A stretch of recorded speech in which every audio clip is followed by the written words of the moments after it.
Hey guys, welcome back to my channel. My name's Steve, W0KNI, and today I'm going to walk you through building a bandpass filter for 40 meters.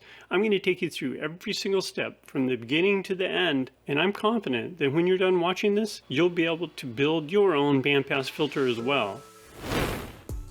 In this video, I'm going to take you through every single piece that I gathered to create bandpass filter for 40 meters. I picked up 1,000 picofarad capacitors, 100 picofarad capacitors. We're going to use enameled magnet wire, a pair of SO239s. I'm going to show you the tools that I used and why I've chosen. We're only going to use a couple of meters. A high precision LC meter. This is a great meter to use when checking out your capacitors. You'll need a multimeter to make sure your connections are solid, and of course a good solder station. We're going to install these components inside of a metal project box and finish it all up and get it ready for field day. I want to thank K4 Victor X-Ray for his article that he submitted back in 1988 to ARRL. You can find this as he discusses his bandpass filter. Now there are several different types of filters. Today we're going to use the Butterworth version. In this article it covers a 3-pole version or 3-order version. However, we're going to step up the game a little bit and make this a 5-order or 5-pole version because we want the maximum attenuation of any signal outside of the band that we're working. Another article by W3NQN digs in even deeper about bandpass filters. Now anything I mention in this video, I'll include links below, so when you have time you can read them on your own. Another great website at 66pacific.com is a winding calculator. This is a pretty handy website because it'll get you into a pretty good ballpark of how many windings you're going to need based on how many henries of inductance you need. In this case, our largest amount is 5.5 microhenries. Now, a great piece of software I stumbled across is called LC. I'm using the student edition from the company Tone Software. I'll provide a link below. You can find this at tonesoftware.com. The cool thing about this software is you can design different types of filters and try out different settings to optimize maybe a current formula. In my case, I tried doing that, or come up with something brand new, something on your own. So in this case, we're using the shunt input bandpass and the Butterworth family of filtering. Now in this first example, I'm using a 3-order version. This is one of the drawings that was in the article, the first article I showed you. Now the initial parameters here is going to get us pretty close, but the software is going to figure out our values. The problem with this is having a capacitor of 212 picofarads is kind of hard to get. You can work with combos, but we want to get as close as possible. So in our case, what we can do is use the values provided by our first research paper. And in this case, we're using 550 nanohenries and 1,000 picofarads. That'll get us close to the frequency described in the first article. Now the middle section here is 5.5 microhenries and a 100 picofarad capacitor.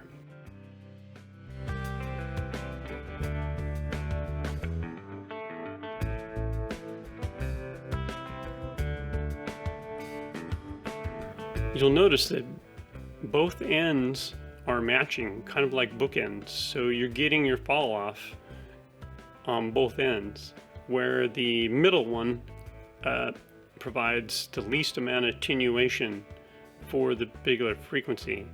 Now once you click plot, then you can see what your filter would look like. Over on the left, you've got different values that you can look at. But we're going to stay here. This is at the SWR and return loss. Another cool thing about this software is markers. And in this case, I set up 4 markers.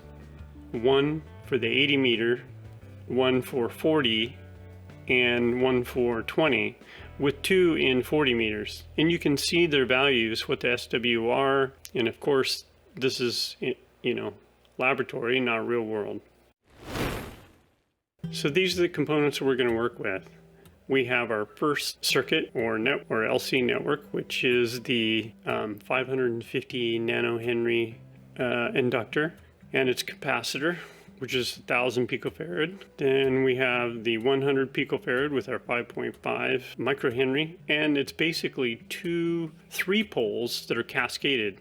Now, if you don't have a pair of good wire snips, I highly recommend these. These guys have served me well. They're inexpensive and they do a great job. So what we're going to do is we're going to pull off this 20 gauge enameled magnet wire, and we're going to wind our toroid. Now, based on the website, we need about 24 turns on this. What I like to do is bring the wire through the toroid and bring it in halfway, make it even on both legs, and then start winding from one side. Now in this case, the tighter you can get that magnet wire, the better. You'll see why when we go to adjust the inductance values, moving the wires around. Now, remember to count anytime the wire goes through the middle, you need to count it. So let's count it and see how far we've gotten. What I find works best is just using a razor blade and scraping off the enamel from the magnet wire. So this high precision LC meter gets as low as 1 microhenry. So you can see here, our goal here is 5.5, and you can see we were over. So I'm going to take a winding out and see if that makes a difference. Okay, very cool.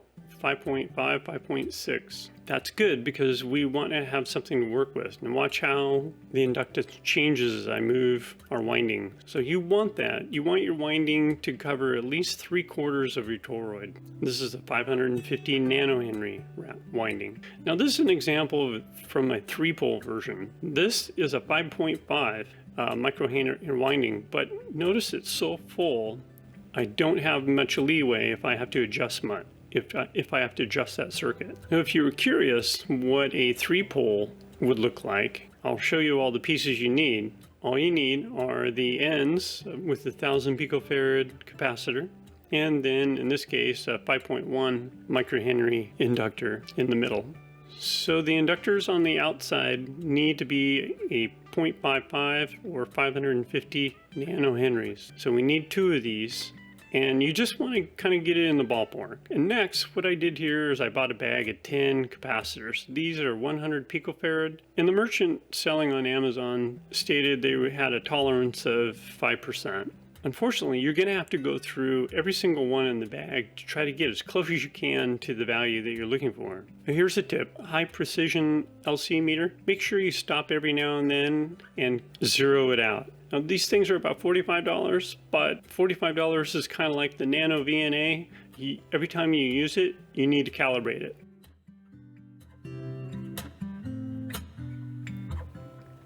Now here's our 1000 picofarad.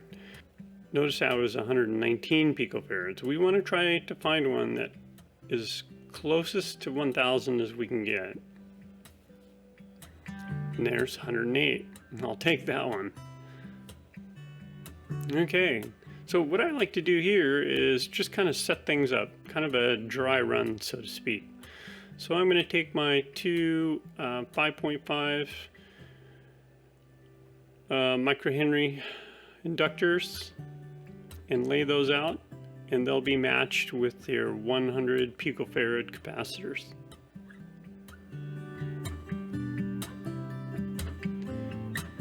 On the outer side, we have our 2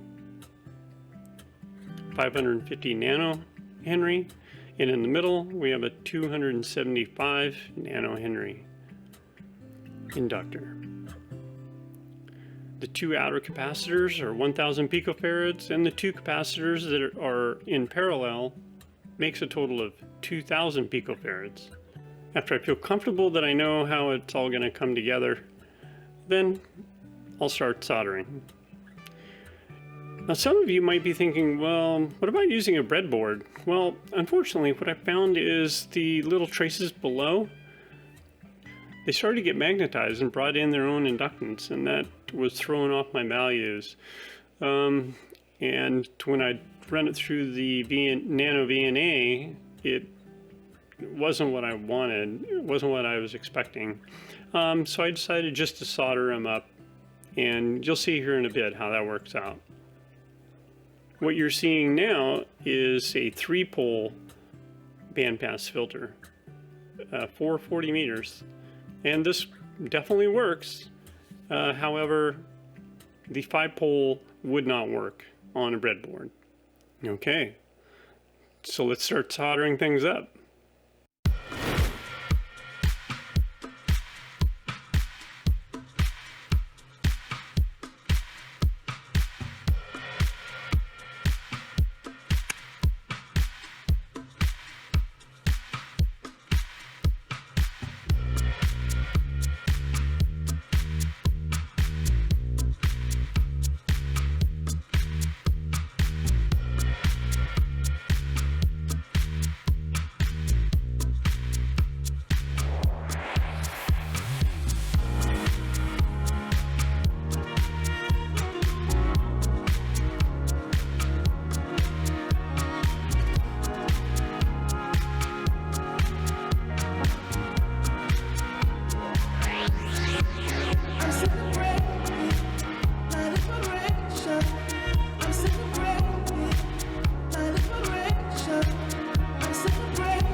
Look at that work of art. Okay, so time to fire up the Nano VNA and see what this thing looks like. I know some of you are probably shaking your head. Is this really going to work?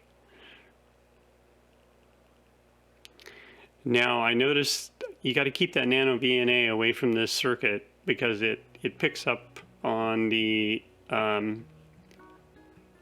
EMI, that whatever is generating out of that.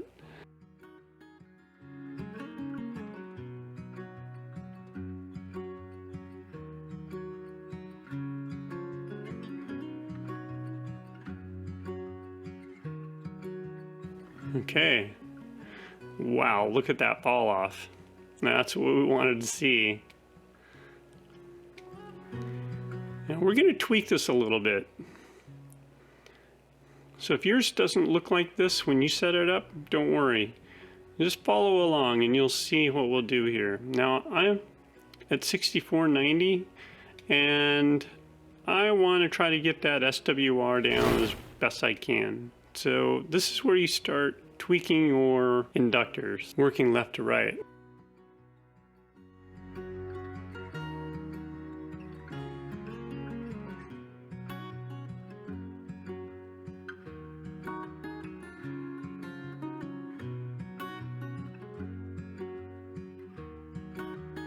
And now I'm going to adjust the second 5.5 and notice the drop there. That's exactly what we want to see. However, notice that our number one marker is at 6140, and that's not where we want to be. We want to be, you know, further to the right. So we want to move this thing over to the right more. Then we're going to keep on adjusting until we get to where we want. Now, the cool thing about this little nano is you can add extra markers so you can kind of track what your different values are. So let's add 2 more markers. I'll take number 3 and I'm going to move this out here to 20 meters.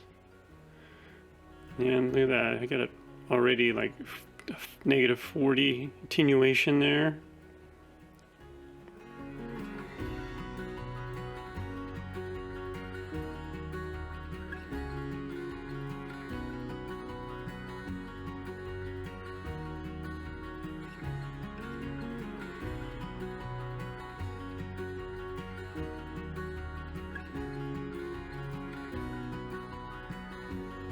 Okay, well, let's test this thing out for real.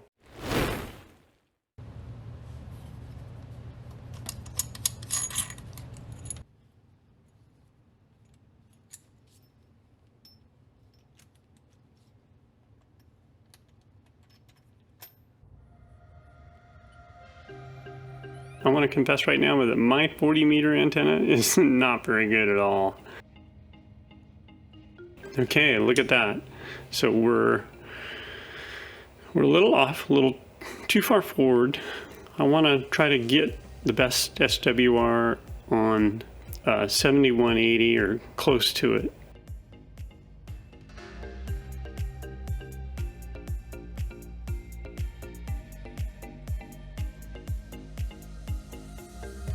So here's where you just start moving your windings and try to get that plot where you want it.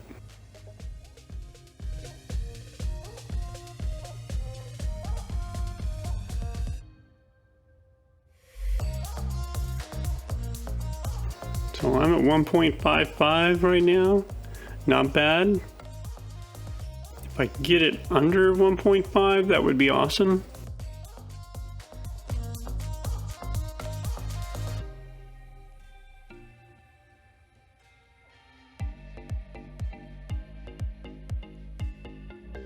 I'll take 1.64. Well, 1.64 I think is what I'm going to end up with.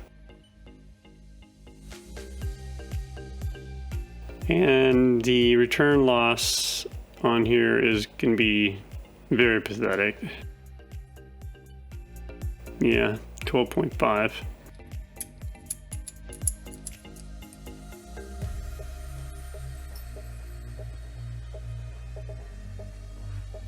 Now I want to show you what the antenna looks like without that filter. I'm laughing here because the bandpass filter actually improved my SWR.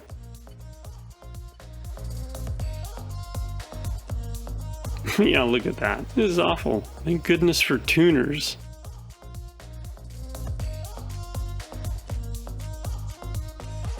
Yep, This is a 40 meter off center fed dipole, and you can see that 20 meters is really where it's at. So that looks great. Okay, so let's connect this to the radio and see what we can hear. So there's, with that amount of coax on here at 1.42, and here it is on 20 meters, and as you'd expect, no signal should be getting through. Now you'll notice that the SWR is kind of, floating left and right, up and down the frequencies. That should settle in once we put hot glue on the windings and get them mounted inside the box. Hook this thing up to our Yaesu 991A and see what we can hear. And 20 meters is silent as expected. And 40 meters, again, not a very good antenna. The noise level is actually good tonight. It's usually floating in there around 3, but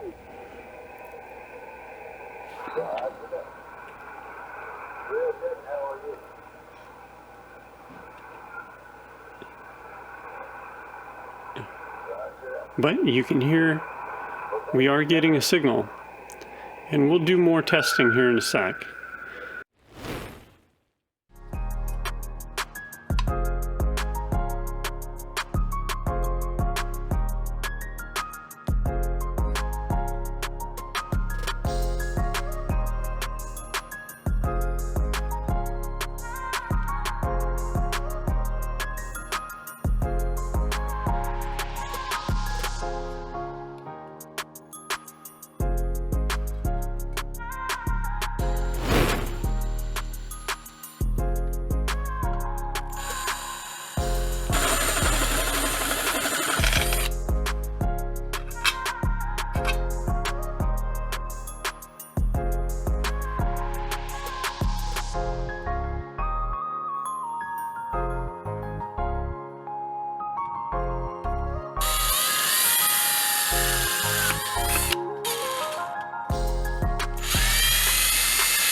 Okay, now that we know this thing actually works, let's put our circuit in the box.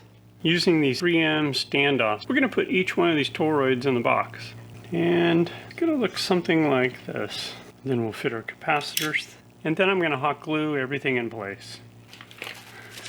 Another thing I purchased on Amazon, of course, was some copper plate. And this is 0.5 millimeter copper plate. And from that, I cut some strips, and this will be basically a bus bar for wherever we're going to need it. I'm going to run it off the grounding portion on each end, and then I'll probably have a standoff here as well, grounding whatever pieces we need. Okay, let's get at it.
All right, guys, finally, our day of testing. I'm out here at the farm again, and we're going to hook up a 20-meter dipole antenna and my end-fed half-wave and connect that to my FT991A. I'm going to be monitoring 40 meters. I'll be recording that with another camera. And then on my 891, I'm going to be transmitting on 20 meters. We're going to record the S meter on the 991 with the other camera, and then sync up the two clips, and then compare the difference. I'm going to start off without the bandpass filter, and then we'll do the exact same thing using the bandpass filter, see how well that thing performs. And from my 891, I'm going to be transmitting 100 watt on my 20 meter dipole. The antenna is located about 100 feet from my end-fed half-wave, which has a peak of 125 feet. And from this radio, we're going to be watching the S meter and see how well our bandpass filter works.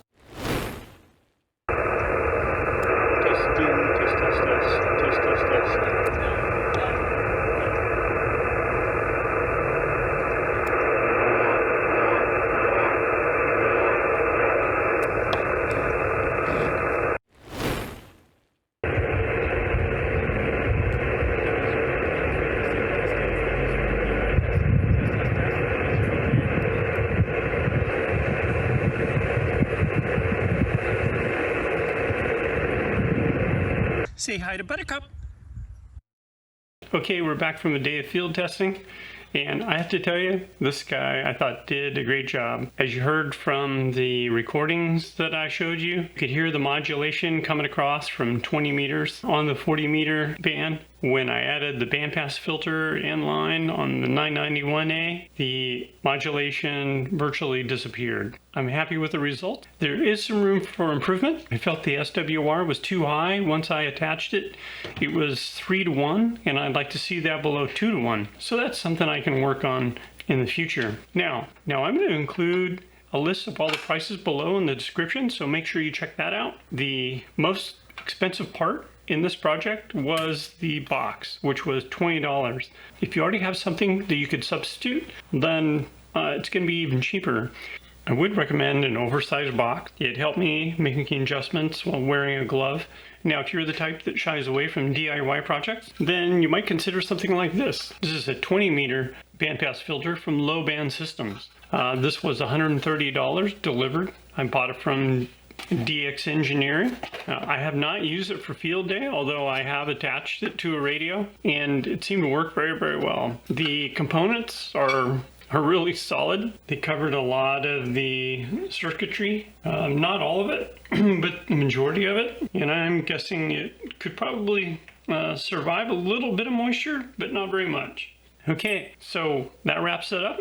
I hope you enjoyed this video. I had a great time putting it together. I hope you learned something today, and hope to hear you on the air. W0KNI clear.